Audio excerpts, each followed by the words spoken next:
All right, so this is part 2 of the lesson 3 review.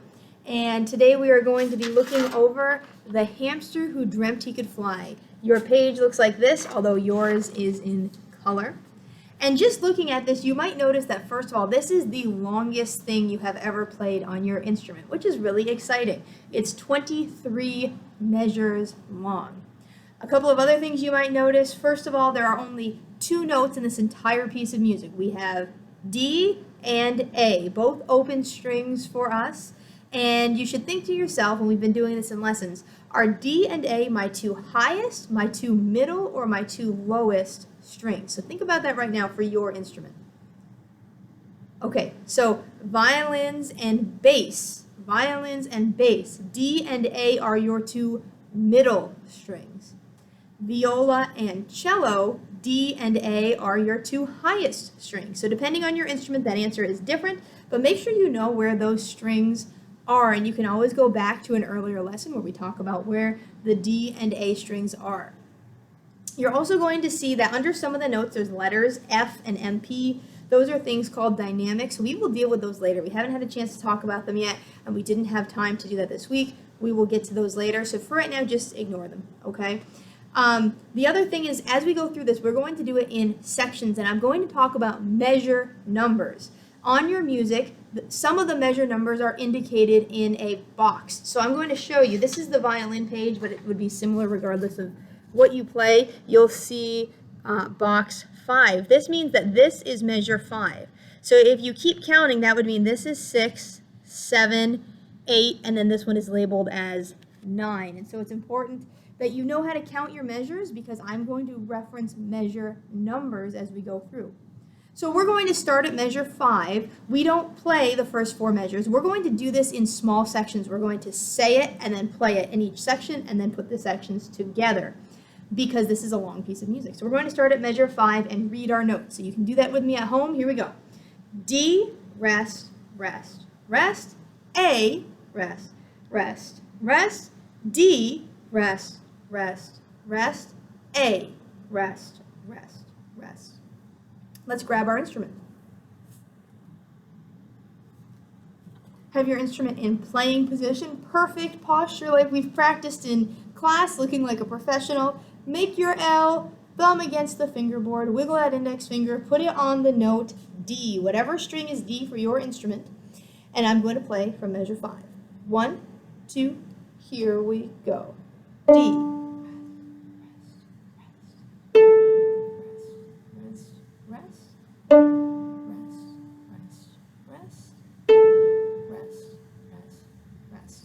Hopefully that is very easy for most of us. Now let's look at measure 9. Measure 9, the note is all D. Every note we have is D. But there are some eighth notes in there, and we just practiced in the last part counting our eighth notes. If I was going to count this measure, it would be 1 and 2, 3, rest. The rest is 4, but I'll say rest for right now.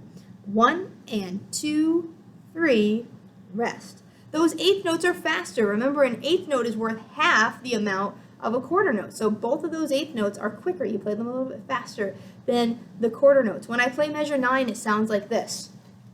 1 and 2, 3. So let's go through. We are going to do 9 all the way until we get to 17. And we're going to read it in rhythm. That means if they're eighth notes, we're going to read them faster. Okay, so here I go from 9. Go ahead and read it with me at home. Here we go.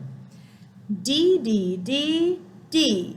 Rest, rest, rest, rest, rest. D, D, D, D. Rest, rest, rest, rest, rest. D, D, D, D. Rest, rest, rest, rest, rest. D, D, D, D. Rest, rest, rest, rest, rest. Let's play it. Measure 9.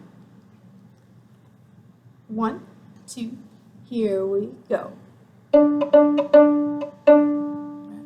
rest, rest,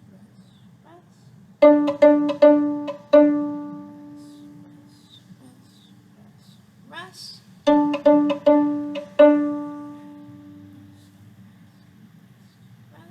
rest.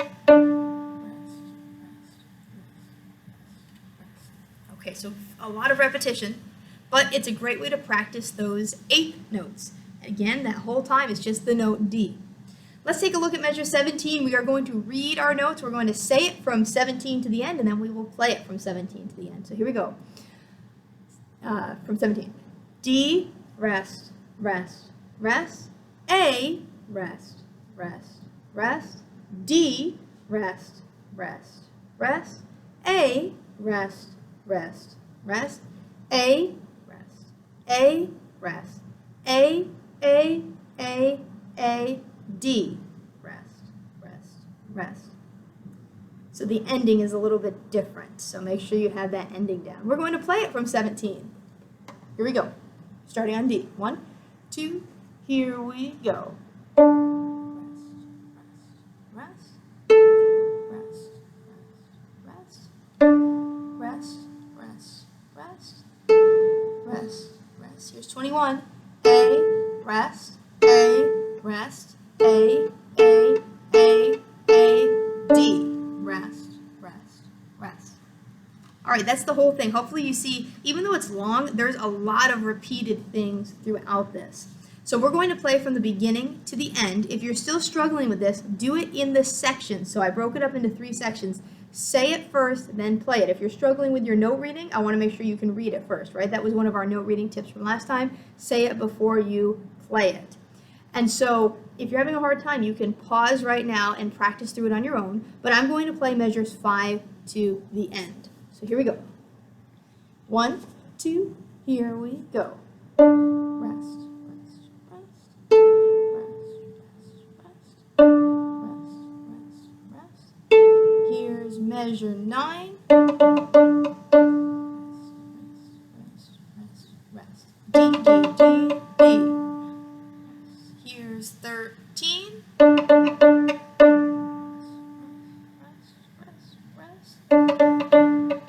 And here is measure 17. Rest, rest, rest. Rest, rest, rest.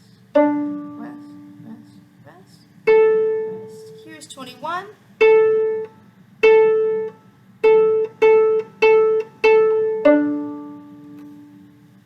So that's all the way through The Hamster Who Dreamt He Could Fly.